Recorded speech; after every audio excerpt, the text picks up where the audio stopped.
Isa sa pinakasikat nga resort diri sa Mati City is kaning kinadayo nga Masao Beach.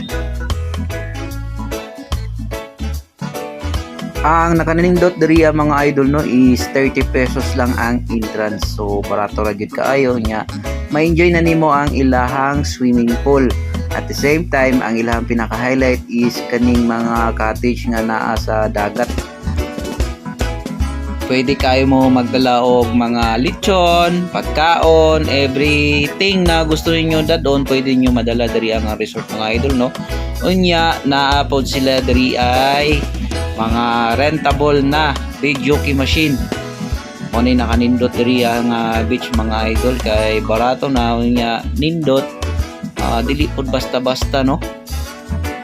Para sa ako kay nindot kayo diri kay barato ra gyud ang entrance compare manggo didto sa laing isla didto dapit at bang sa Davao City katong island didto medyo mahal gyud ang ilahang mga resort didto usually nag-arrange ang ilahang entrance fee og pinakabarato na ng 80 pesos no.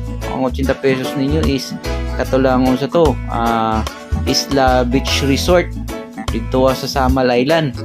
Kanya mahal pa gid ang pamasahe. Diri medyo layo lang gikan sa Davao City, layo-layo lang gid hinuoning Mati. Pero compared sa Samal, ang dagat nila diri limpyo pod. Nindot pod kaayo tin-aw makita man ninyo sa video mga idol.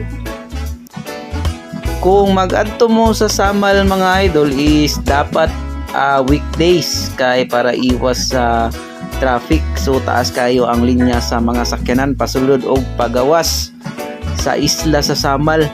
Unlike diri sa Mati City, wala joy ka traffic mga idol, layo lang gitinuon. Pero ang dagat is the best pod ang dagat diri sa Mati City.